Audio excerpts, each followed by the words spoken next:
हाँ, अगर ये नहीं चला सकता तो हमने इसे वापस क्यों बुलाया है यहाँ? ठीक है, मैं तुमसे एक सवाल पूछता हूँ, क्या तुम्हें उस पार्किंग लॉट के बारे में पता था? हाँ। और माहिर ने उसके बारे में कुछ तहकीकात की है? अंदाजा है कुछ कि क्या क्या अखराजात होंगे? कोई हिसाब किताब है इसके पास?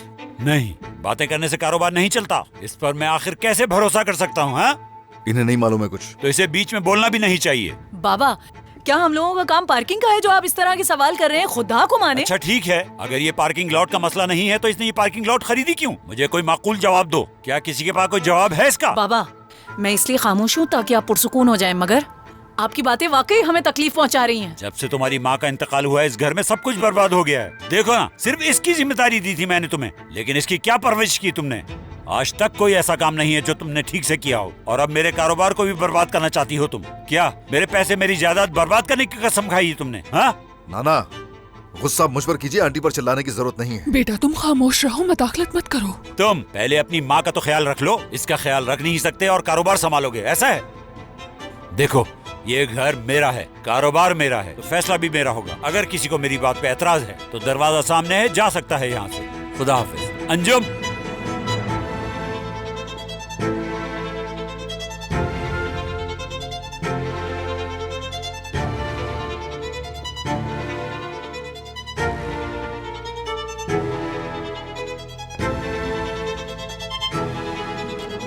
माहिर, बस नाज, क्या अब ये भी मेरी गलती है? मैंने कहा था ना, हाँ, कि इंसिया वाले मामले को लेकर नाना से तुम कोई बात नहीं करोगे। अब देखा, वो जो कर रहे हैं तुम्हारी वजह से हो रहा है।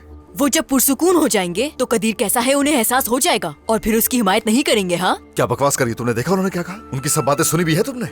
मुझे नहीं पता था कि ये सब कुछ हो जाएगा माहिर। लेकिन मुझे अच्छी तरह मालूम था कि आगे क्या होने वाला है। तुम्हें खामोश रहने के लिए इसीलिए कहा था, लेकिन तुम तो अपने अंदर बहुत समझदार हो ना। अच्छा, तो अब हम क्या करेंगे? क्या मतलब है हम क्या करेंगे? हम नहीं, मैं करूंगा, और तुम खामोश रहोगे, वरना तुम्हारी वजह से नाना को मैं और तुम इंसिया को खो दोगे।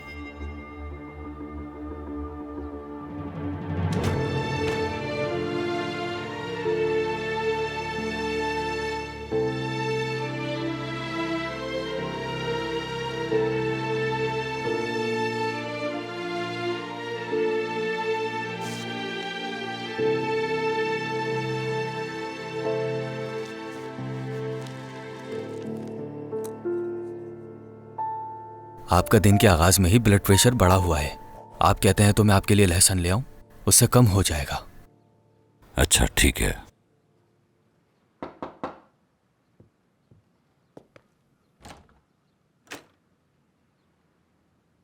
यहीं रुकिए। जिया साहब, नाज साहिबा आई हैं। आने दो। आइए।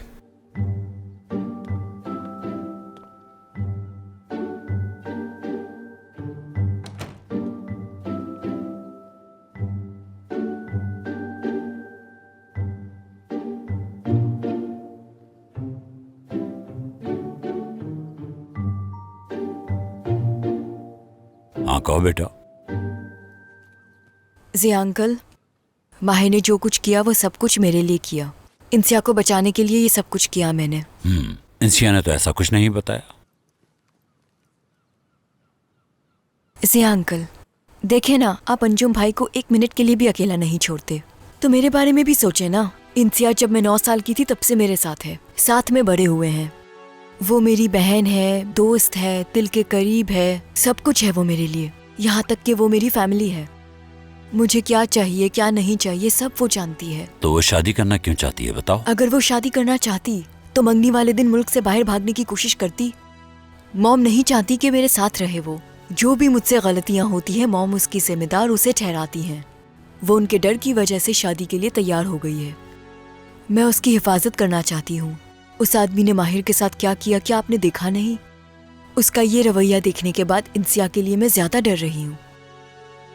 माहिर तो बस हिफाजत करना चाह रहा है हमारी। जिया अंकल, प्लीज प्लीज उस आदमी को इंसिया की जिंदगी बर्बाद मत करने दें।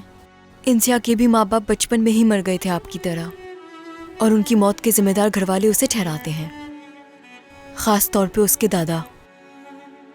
उसकी देखभाल करने वाला कोई नहीं है सिवाय मेरे। रुको रुको रुको, सुकून का सांस लो जरा।